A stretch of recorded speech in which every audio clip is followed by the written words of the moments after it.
ভাতিজি, কিন্তু ভাগ্যের ফেরে হলেন দাসী।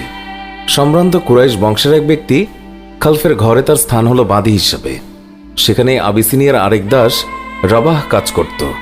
তাদের বিয়ে হয় এবং তাদের ঘরেই জন্ম নেয় ইসলামের একনিষ্ঠ কাণ্ডারি হজরত বিলাল রাদিয়াল্লাহু তাআলা আনহু।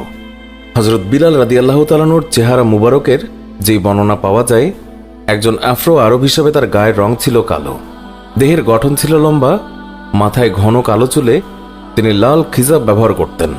বাবা মায়ের স্নেহের ছায়ায় শিশু বিলাল তিনি বড় হচ্ছিলেন। হঠাৎ করে বিলালকে এতিম করে তার মা বাবা পাড়ি জমান না ফেরার দেশে। এর আগে বিলালকে রেখে যান মনিফ খালফের কাছে। একজন কৃতদাসের ছেলে হিসাবে তাকেও কৃতদাস হতে হলো। বিলাল সেইভাবেই চলছিলেন। একদিন মারা গেলেন খালফ। মনিফ হলেন খালফের পুত্র উমাইয়া। উমাইয়া ছিলেন নির্মম। বিলালের উপর নেমে আসলো এক অকথ্য নির্যাতন। কিশোর বিলালের কাজে এতটুকু ভুল ত্রুটি পেলেই তাকে অমানবিক নির্যাতন চালাতো উমাইয়া। জুলুম আর অত্যাচারের মাত্রা বেড়ে গেল আম্মারও। তারই মতো একজন হতভাগ্য কৃতদাস আম্মার পরে নবী সাল্লাল্লাহু আলাইহি ওয়াসাল্লামের সাহাবাদের একজন হয়ে ওঠেন এবং তার হাতে স্থাপিত হয় ইসলামের প্রথম মসজিদের ভিত্তিপ্রস্তর। আম্মারের কাছে বিলাল রাদিয়াল্লাহু তাআলা আনহু শুনলেন মহানবী সাল্লাল্লাহু আলাইহি ওয়াসাল্লামের নাম। দুজনেই সিদ্ধান্ত নিলেন ইসলাম গ্রহণ করবেন। একসময় সেটি করেও ফেললেন। বিলাল রাদিয়াল্লাহু তাআলা আনহুর ইসলাম গ্রহণের খবর আর চাপা রইল না। মনিব উমাইয়া এবার হাজার গুণ ক্ষিপ্ত হলেন। বিলালের উপরে সে অত্যাচারের মাত্রা আরও চরমে পৌঁছালো। তাকে বলা হলো জন্তুর মতো চার পায়ে চলাফেরা করার জন্য। আদেশ অমান্য করলেই শাস্তি। কখনো বা বিলালের গলায় দড়ি বেঁধে ছেলেদের হাতে তুলে দেন। ছেলেরা তাকে মক্কার রাস্তায় টেনে হিচড়ে যেখানে সেখানে নিয়ে যায়। অজ্ঞান হয়ে যায় বিলাল।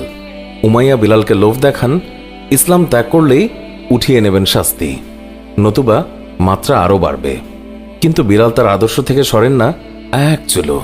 প্রাণের চেয়েও যে আদর্শ বড়। ফলাফলে আরও খেপে যান উমাইয়া। নির্যাতন ক্রমে বেড়েই চলল। এবার বিলালের বুকে ভারী পাথর চাপিয়ে তাকে মরুভূমির অগ্নিতপ্ত বালুর উপরে চিৎ করে শুইয়ে রাখা হলো। বন্ধ করা হলো খাবার। চাবুকের আঘাতে আঘাতে তাকে জর্জরিত করা হলো। ক্ষত বিক্ষত দেহে ছড়িয়ে দেওয়া হলো লবণ। কখনো বা চুবিয়ে রাখা হলো পানিতে। অসহ্য যন্ত্রণায় কাতর হয়েও নিজের আদর্শকে অস্বীকার করলেন না একটিবারের জন্যেও। মনে মনে শুধু আল্লাহর কাছে প্রার্থনা করে যান, একদিন নিশ্চয়ই এই যন্ত্রণার অবসান হবে। বিলালের উপরে এই ভয়ঙ্কর নির্যাতনের খবর গেল নবীজি সাল্লাল্লাহু আলাইহি ওয়াসাল্লামের কাছেও। কেঁদে উঠল তার অন্তর। ভাবতে লাগলেন যে কি করা যায়। সাহাবীদের সাথে আলোচনা করলেন। হজরত আবু বকর সিদ্দিক রাদিয়াল্লাহু তাআলা আনহু নবীজিকে বললেন, যেমন করেই হোক আমি হজরত বিলাল রাদিয়াল্লাহু তাআলা আনহুকে মুক্ত করে আনবই ইনশাআল্লাহ, যত টাকা লাগে লাগুক। আবু বকর গেলেন উমাইয়ার কাছে।